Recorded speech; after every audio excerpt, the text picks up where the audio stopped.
Wednesday morning, that means it's Picayune Wednesday, and in our studio is the editor of the Picayune, which the new issue is out today. Y'all say good morning to Daniel Clifton. Morning, everybody. Welcome back to me. You're all here every morning. I always think I should welcome y'all, should I? No, we're here every morning, even when it's cold. We're here. Oh, yeah. Y'all get like at 5, aren't you? Was it? Oh. Get up at 5? Get up here at 5. Yeah, we're here at 5. Try getting up at like 3:30. You don't get up at 3. You get here. You get about 4:55. Like, hey, let's go. You got that car. I've seen that car. It can go fast. I wish. Well, let's talk about what's in this week's edition of the Picayune. Big story in there about a fellow that loves his airplanes, especially the the P-51 Mustang. Yeah, it's well, Conway Laxton was a World War II veteran. He was a gunner in a B-17. Wow. Over Italy. Mm-hmm. And he remembers that when they'd fly into missions, the P-51s were their escorts. And he just remembered, all those years just loving those planes. For one thing, if you're sitting there and you're one of those big planes and little Germans or the fighters are coming at you, you want a P-51 to come after you. So there's a little gratefulness in there. And so when he left the military back in the 45, I think, after the war was over, he said, one day I want to fly in a P-51.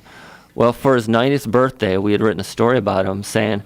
For how old? His 90th birthday. 90th birthday, yeah. We wrote a story that one of his wishes was to be a P-51, flying a P-51. And the folks over there at Cowden Ward, who owns a P-51 in Burnett, saw that, and the folks that what's the name of the organization? I forgot. Freedom Flyers. Freedom Flyers. Yeah. Saw that and hooked him up and took him up in the P-51. That is awesome. That's so I cool. keep forgetting that Freedom Flyers not only offers education opportunities for youngsters, but they do that a lot of times for veterans. They'll give them rides in airplanes. Yeah, one of Cowden's missions is to get as many World War II veterans to fly in his P-51 as he can, and they compliment. It's a complimentary flight, so they rely on fundraisers and folks to donate money for this. And he's also, I know, Cowden's working with some folks from Fort Hood to take up some soldiers who have PTSD, the post-traumatic stress syndrome, and work with let them fly in it too. And he said when I was at covering this event, he was telling the folks that he said people go up there who have PTSD and they come down and it's like. It just changed them. Yeah. Wow. And he says it's amazing to see after you. And I was like, well, yeah, it changed. What a wonderful thing. Yeah. That's the P-51 Mustang, I have to say, I've been up close and personal with those things, and it's an awesome machine. They are. It's just, all chromed out, and it looks so good, and it's so fast. Yeah. It really is. And it's amazing how big those planes were. Because you see one next to a little, like a Cessna, and you figure out how those things were were really, and loud and powerful. When he fired that thing up, it is amazing. You hear that engine roar. All right. We'll read all about it in this week's edition of the Picayune. I think its engine is almost as big as the one in your car. Almost. I just put wings on mine and I'm ready to go. Also in this week's edition of the Picayune, we got a story about the 3rd annual St. Baldrick's Foundation fundraiser. This is always a fun time. Yeah. If you're looking to get a haircut or you want to give a haircut, I don't know. But it's a group of... St. Baldrick's is a national foundation that supports pediatrics cancer research, and it's one of the few that just focuses on pediatric cancer. Just strictly pediatric Yeah, cancer. and so they have a fundraiser called St. Baldrick's, and you get to... and it's basically you raise money and people come and you'll get your hair cut. Yeah, and they more than shave a cut. it. Yeah, they shave it. And this is 3rd year they've had Craig Lussinger has organized the ones here in Marble Falls. This will be the 3rd year they've had it in Marble Falls. He's done some in Austin before.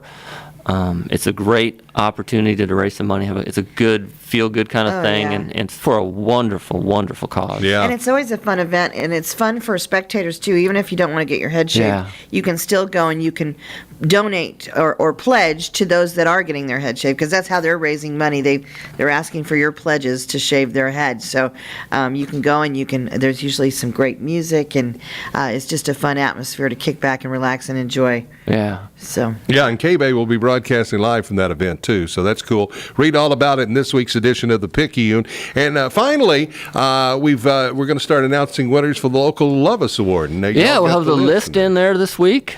It's an incredible turnout, a lot of voting. I think we had more votes cast this year than any other previous years we've done this. It's a Wow. great turnout between the KBEY listeners and the Picayune readers. Just a wonderful turnout. Some great awards, both businesses and some of the nonprofits, and so we'll have a few Individuals, stories. Yeah. I was going to ask how many write-ins there were for favorite DJs. Well, I hate Two. to tell you. It was 2. Just yours and mine. Yeah, Ed and Kay.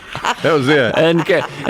Well, there was one that wrote in Ben. Who was that? I don't know. He's some We guy. scratched that one out. So no one else has done. Read all about it in this week's edition of the Picayune. You should see it on your doorsteps this morning, but if you're not getting the Picayune, tell them how to go about doing that, Daniel. Well, just call us at 830-693-7152, and they'll get you on the list. All right. And as always, remember, the Picayune is Free! Daniel Clifton, editor of the Picayune. Good to see you, bud. All right, see you next week.